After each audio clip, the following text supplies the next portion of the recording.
101.9 Lawyer FM station for knowledge and entertainment. Welcome to another edition of Urban Odyssey. As you know, yes, it's no longer news. Valentine they are saying it has been coming. It's coming. Valentine is almost here. Yes, it's tomorrow.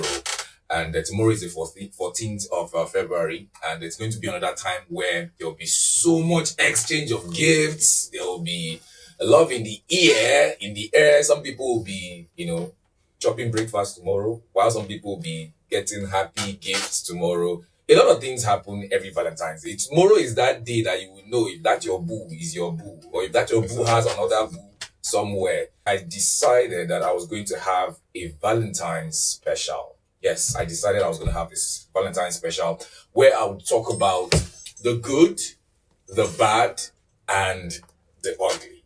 Ladies, gentlemen, Lagos, I am here with the convener for Love and Everything in Between podcast on YouTube. You can check them out, by the way. So, Lagos, I'm here with Bio and Rogba Arimo. I don't know if I pronounced that well. Yeah, you did good. Yeah, you killed it. I killed it. You just killed it, man.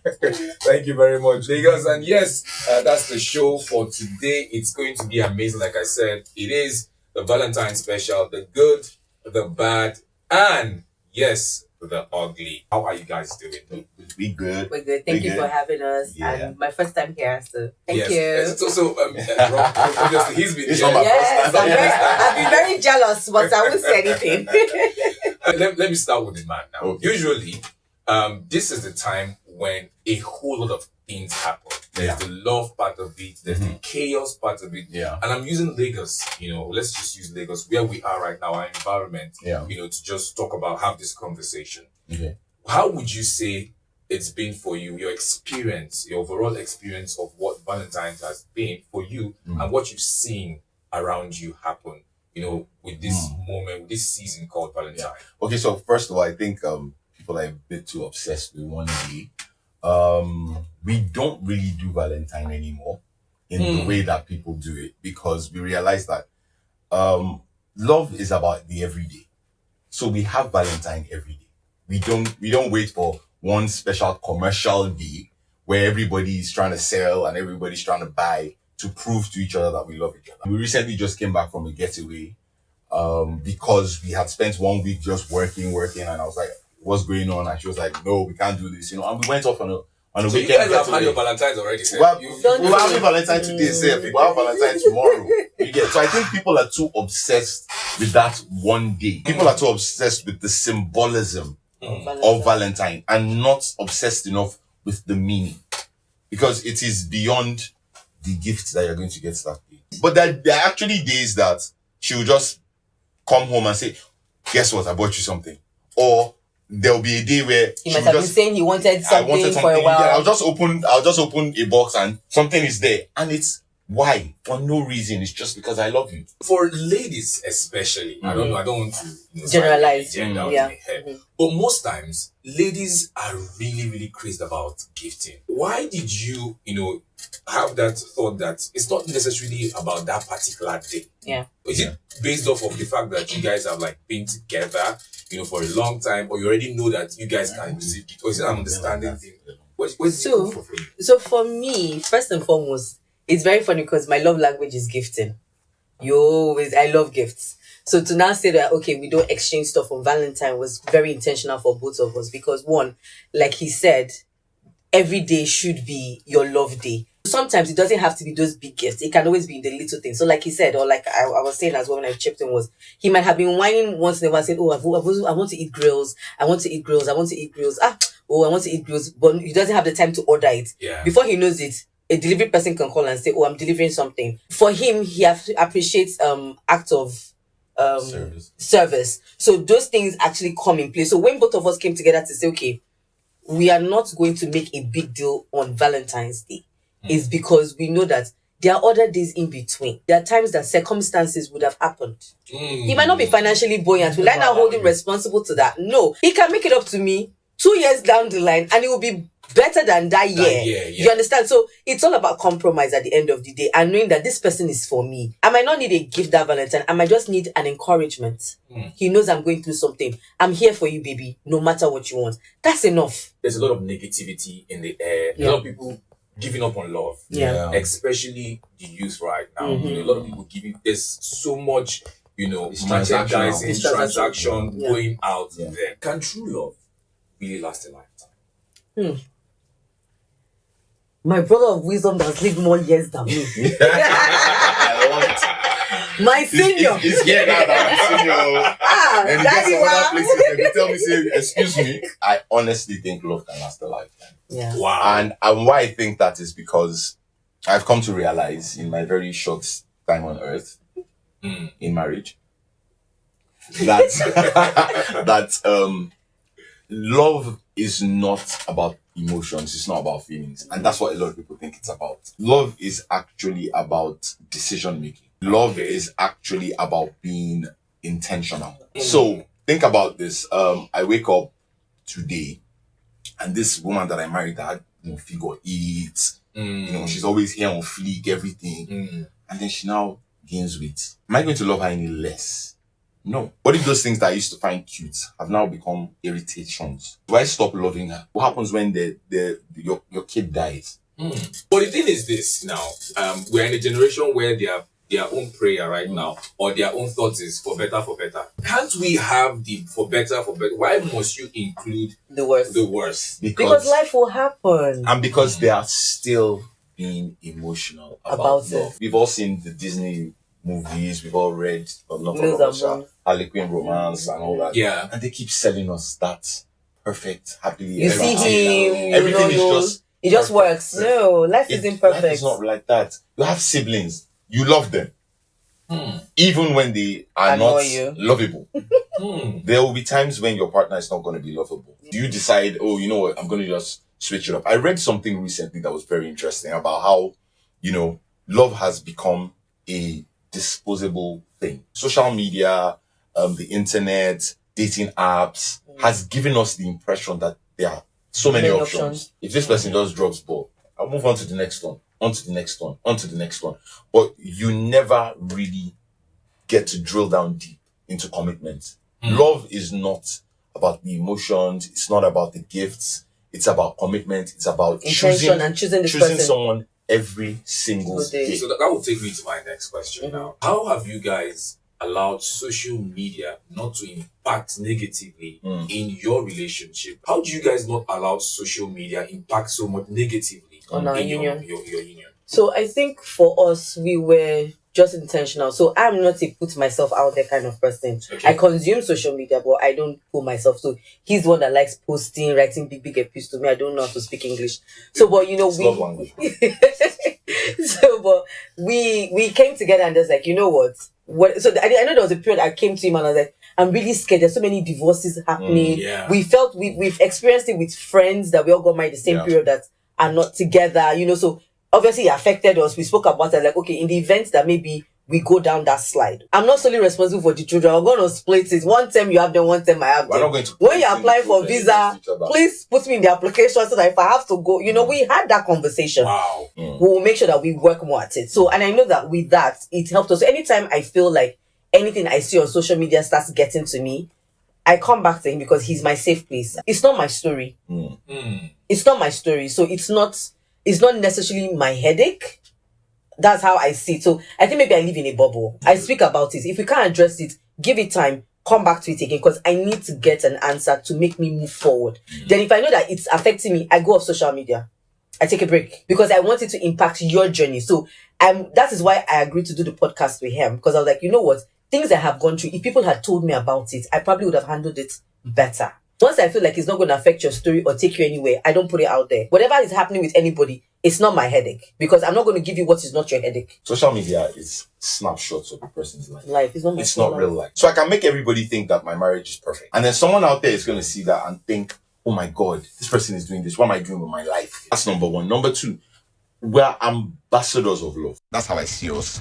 And Beautiful. I want people to understand that in all this negativity that you think is out there, there's also positivity. True. Which is why we put ourselves out there. Like, we have a good marriage. It's not a perfect marriage, but we have a good marriage. We love each other. So we're gonna put it out there because some people need to be combating the negative. You know, we have people like Ibrahim Suleiman and his wife Ioma. You can see them out there saying love It's real. is It's real. beautiful. It's beautiful. It's good. It's not all negative. It's not everybody that is going to have a bad experience in marriage. Stop following the stereotypes. You know, so I think it's understand what social media is and don't let it affect you. I mean, one thing that I know is an issue in most relationships and their marriage has to be the issue of trust. So what's the role of trust in your marriage, and how do you think people should, address the issue of trust whenever they're having that problem in their relationship or marriage? Trust is the cement. Trust is concrete, foundation, block, everything. Because the thing about trust is it's really hard to build and it's easy to destroy. So trust is extremely important. Don't let anybody tell you otherwise. If you don't trust, it's a problem. If someone doesn't give you reason to trust, it's a problem. And how do you make sure that trust stays in your relationship? It's really about communication, and I think people underestimate the power of communication a lot. So my wife does not live in my head, and I don't live in hers. We don't know what I don't know what she's thinking half the time, and she doesn't know what I'm thinking. But because we've been together for a really long time, there's a tendency for me to assume based on certain things that I have seen in the past. You get? Now, what people don't take into cognizance is people also are evolving. So as much as you know me, a few things might have happened, a few things I might have read, I might have seen that have influenced the way I'm beginning to think. Now my spouse doesn't know that. So why do I expect that she will just have one magic? Yeah, she'll just, you get? So I will tell her. If I see something new, I will tell her. If something is going on, I will tell her. And it's also the onus on her to give me the benefit of the doubt, which is one thing that I feel like people don't really do in relationships. You need to be kind. You need to be a really kind person. You need to treat people like you want to be treated. So if I do not want to be nagged, I will not nag someone.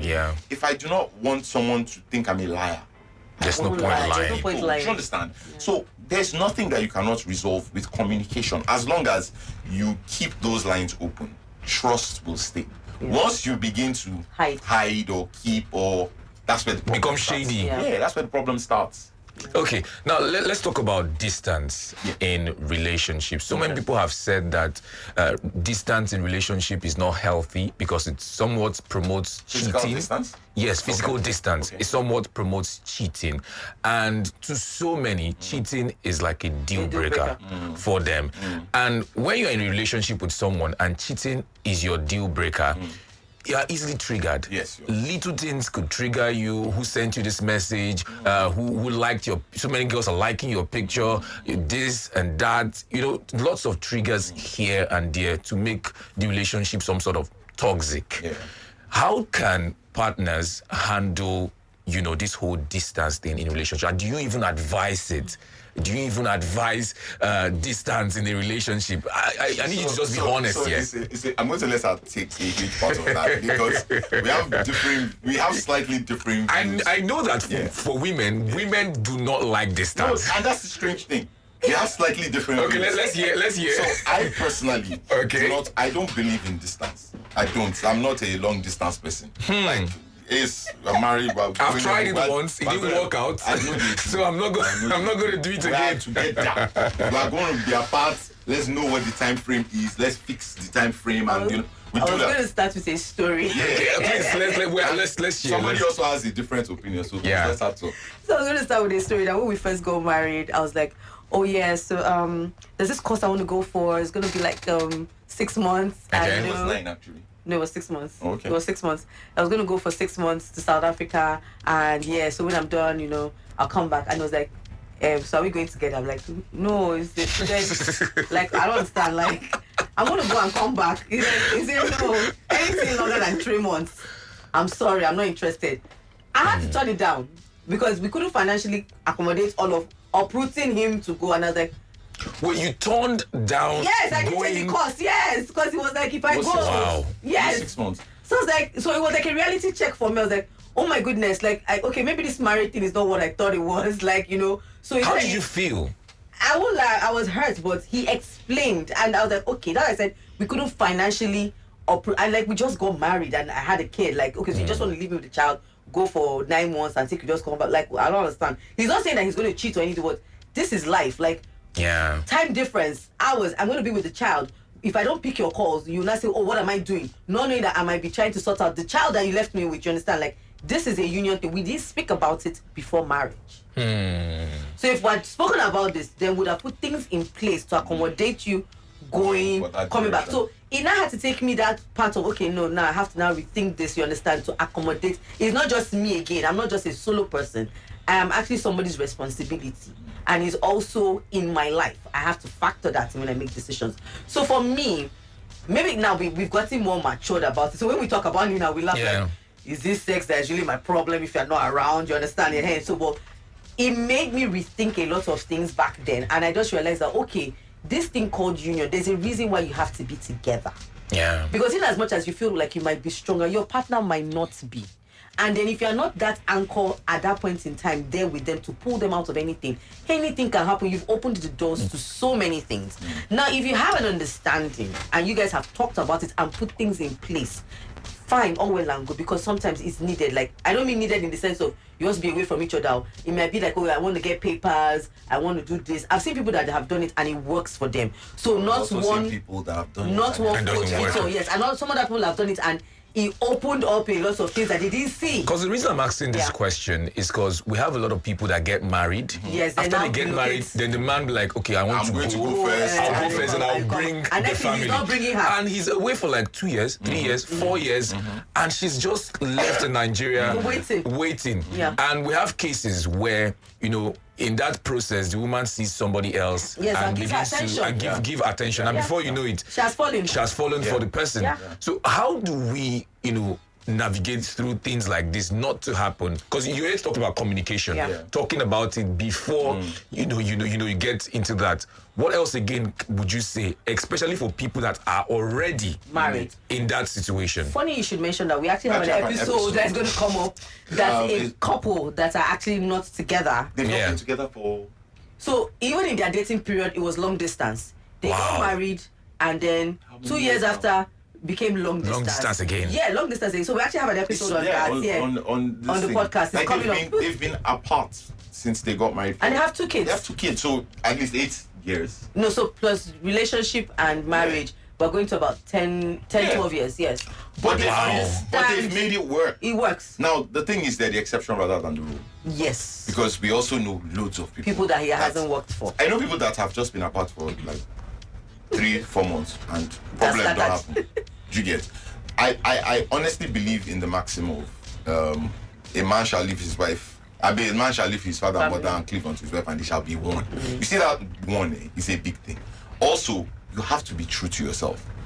At the point in time where I just got married, I know if you leave me for too long, I will find comfort. It's not anything. Or comfort to just find you. And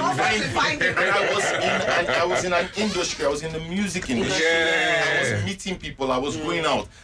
There were girls around. Do you understand? And I knew that there's possibility that somebody can just look at me one way you get and I'll go inside the pit and I don't want wahala. And it won't be your fault too. It's my fault, but I don't want wahala. You understand? So I just straight up said, you know what, babe, 3 months I can do. But after that 3 months, anything with your eyes see, it go happen. No, you understand? Like, so that's option 1. Option 2, we pack our load and we find a way to go together.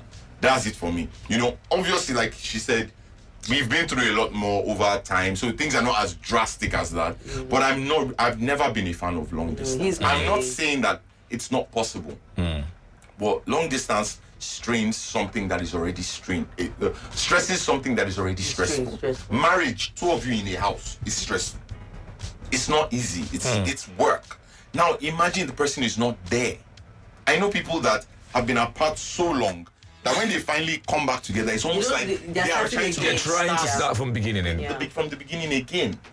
That's not what it was. That's not what marriage was designed for. So I don't think it's great. I'm not saying it's impossible, but man, lots of talking, lots of figuring out visitations, lots of. I mean, people should watch that episode, and it would help because that one was real life. A real life story. Yeah. A real life story. Let's talk about some financial disagreements. How would you handle financial disagreements, especially in cases like this?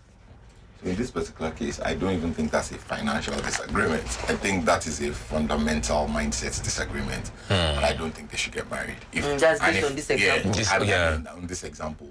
Because, I mean, it's not even about the money. It's more about her mindset about independence. And it's fair. Marry somebody who you both have the same financial type of goals. That's number one. Because if not, your financial disagreements are going to be epic.